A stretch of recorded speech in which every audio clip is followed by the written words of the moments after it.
Hemoterapia. Cura através do próprio sangue. Existe uma técnica, desenvolvida por Jesse Teixeira, em 1940, que é capaz de prevenir e curar doenças consideradas graves ou incuráveis, como a AIDS. Método eficaz, simples e barato, a autoimunoterapia tem curado muita gente, no mundo inteiro, mas, no Brasil, ela é proibida porque 1. Se as pessoas fossem saudáveis ou fossem curadas sem a necessidade de comprar remédios, o cartel farmacêutico teria um grande prejuízo. 2. O sistema eugenista não tem o menor interesse na saúde do povo. Pelo contrário, eles querem reduzir a população.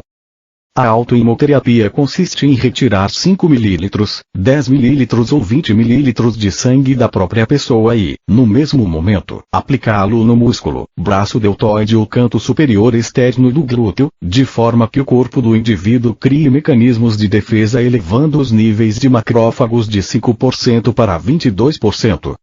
São os macrófagos que fazem a limpeza do nosso corpo, eliminando a fibrina, bactérias e vírus do organismo e são produzidos pela medula óssea.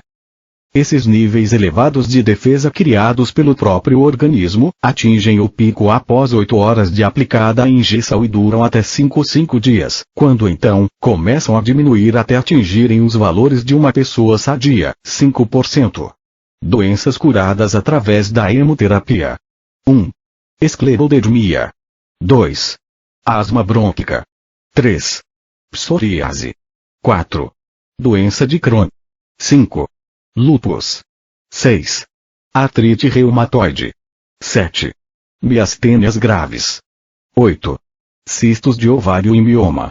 9. Púrpura trombocitopênica. 10. Acne, furunculose, eczema, neurodermatite. 11. Ictiose. 12. AIDS, quando é detectado e tratado no início. 13. Hepatite C. 14. Acidente vascular cerebral, AVC. 15. Poliomielite. 16. Dermatomiosite. 17. Escaras.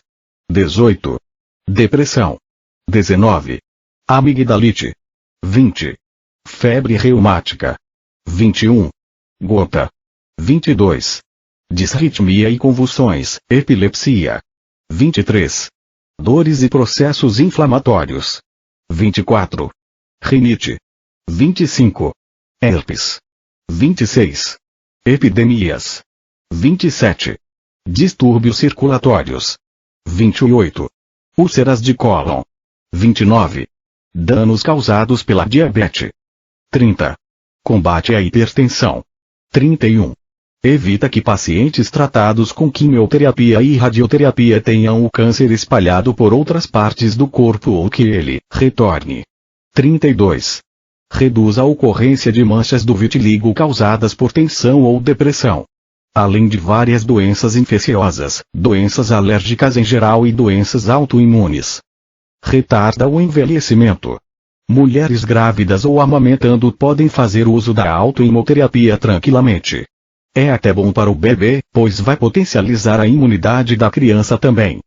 Não aumenta a taxa de monócitos. Crianças podem fazer uso da autoimunoterapia, idosos podem, e devem, fazer uso da autoimunoterapia. Sabemos que a mídia é controlada pela elite global Illuminati, então, seus programas são todos voltados para atender os interesses deles. Os programas de TV são feitos exclusivamente para manipular a população, incluindo os noticiários. Em 22 de abril de 2007, o Fantástico exibiu uma matéria condenando a hemoterapia totalmente sem provas. O intuito da TV Globo era desencorajar as pessoas a buscar o tratamento, mas tudo o que conseguiram foram médicos que não tinham nenhum argumento concreto para condenar a prática e vários depoimentos de pessoas que haviam se curado através da autoimunoterapia. Médico diz que a eficácia da autoimunoterapia pode ser comprovada em 15 dias. Walter Medeiros, jornalista. Os indivíduos com hemofilia apresentam infecções e outras doenças, inclusive neoplasias malignas, com frequência muito menor que os não hemofílicos. Cerca de 40% dos hemofílicos apresentam sangramentos espontâneos intramusculares, que atuam como uma espécie de autoimunoterapia natural. Esses hemofílicos são protegidos, ironicamente, por uma das manifestações da moléstia que apresentam. Estas são impressões de um médico paranaense, professor de medicina com mais de 40 anos de experiência. Ele assegura que o Ministério da Saúde, se quisesse, poderia comprovar esta hipótese em apenas 15 dias. Trata-se de uma grande contradição com os 4 anos de proibição estabelecido pela Anvisa para o uso da autoimunoterapia no Brasil. Na experiência da enfermaria de doenças transmissíveis do hospital, o referido médico informa que foram internados com doenças infecciosas menos de 10 doentes com hemofilia em mais de 30 anos. O citado professor pede para não ser identificado, por causa do que se define como as estúpidas proibições do Conselho Federal de Medicina e da Anvisa, pelas quais os médicos brasileiros ainda correm o risco de serem autuados se indicarem a autoimunoterapia. Trata-se de um profissional bem conceituado no seu meio e na sociedade paranaense, que está em plena atividade e teme as represálias que poderiam afetar severamente os seus rendimentos. Comprovação mesmo não se identificando, ele revela que consultou médicos que dão assistência aos hemofílicos atendidos no aludido hospital e eles ficaram atônitos quando lhes perguntou se os hemofílicos apresentavam alta frequência de infecções comuns na população geral, como pneumonias, infecções de pele, câncer e outras. Todos disseram que realmente lhes parecia muito baixa a incidência dessas doenças em hemofílicos, afirma, opinando que seria, portanto, interessante o Ministério da Saúde fazer o acompanhamento comprobatório, reafirmando que em menos de 15 dias daria para conhecer a verdadeira incidência nos hemofílicos de determinadas doenças infecciosas. Segundo ele, o modelo da pneumonia lombar seria o mais simples de ser estudado e de doenças neoplásicas comuns, comparando-as com a dos não hemofílicos. Defende que o Ministério da Saúde poderia patrocinar estudos sobre a condição imune dos hemofílicos, referentes à presença e taxa sanguínea de citocinas anti-inflamatórias e capacidade fagocitária dos macrófagos, por exemplo. O doutor paranaense revela que reconhece o fundamento científico do método, sua eficácia e sua segurança e assevera: sou adepto do uso da autoimunoterapia, AHT, tanto na prevenção quanto no tratamento de grande número de doenças. Acrescenta que conhece pessoas com doenças graves que se encontram muito bem, com sua moléstia controlada, graças ao emprego da AHT. Afirma também que o tema é fascinante e as autoridades de saúde do nosso país até agora adotaram uma atitude de desprezo, basófia e partípris, viés, em relação ao assunto. E faz uma importante comparação. Foi mais ou menos o que os norte-americanos fizeram relativamente aos estudos científicos de Wilhelm Reich, v. Biopatia do Câncer, livro recém-lançado no Brasil. Vários profissionais da saúde afirmam que a autoimunoterapia é um método eficaz e sem contraindicações. Mestre de enfermagem da Unipac Juiz de Fora, miligramas, Thelma Giovannini fala sobre a autoimunoterapia e epidemias como gripe suína e outras. Eu já esperava por isso quando conheci a HT. Sabemos que as epidemias vão aumentar cada vez mais no planeta com as modificações ecológicas globais, pois as cepas de micro-organismos, com as mudanças climáticas, tendem a uma repicagem fantástica e a antibiótico-terapia estimula ainda mais o aumento de sua virulência. Isto vai atingir a todos, independentemente de suas classes sociais, crenças e valores.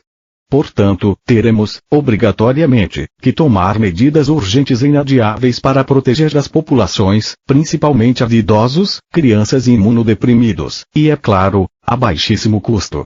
Portanto, não enxergo outra saída a não ser a adoção da autoimunoterapia a nível mundial, como uma prática farta e comprovadamente eficaz, protetora, sem efeitos colaterais, barata e inclusive preventiva.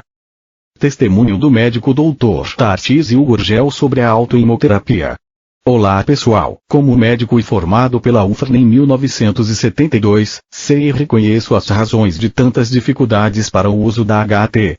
Estudei o tema e enfrentei adversidades para fazer uso desta prática.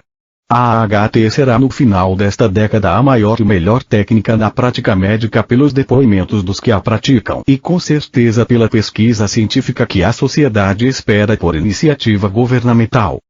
Antes da minha cirurgia cardíaca de aneurisma de aorta em 30 de março do ano passado, eu a pratiquei, quase como clandestinamente em um total de 8 sessões. E os benefícios foram diversos. Dos que tenho condições de provar eu destaco. 1. Nenhuma infecção hospitalar transe pós-operatório nem de efeito tardio até então. 2. Cura de uma artrite no ombro esquerdo. 3. Minha extensa cicatriz torácica praticamente desapareceu. Para identificá-la hoje, eu preciso de uma lupa. 4. Taxas sanguíneas bioquímicas todas normais, até então. Outros benefícios desconhecidos devem existir, mas não mais me aprofundei. A medicina precisa ouvir e se interessar pelo clamor dos depoimentos dos diversos indivíduos que buscam através desta prática, benefícios preventivos, como no meu caso, e terapêuticos, como na bibliografia mundial e também nos ricos depoimentos de brasileiros, cujos relatos tenho acompanhado pela internet.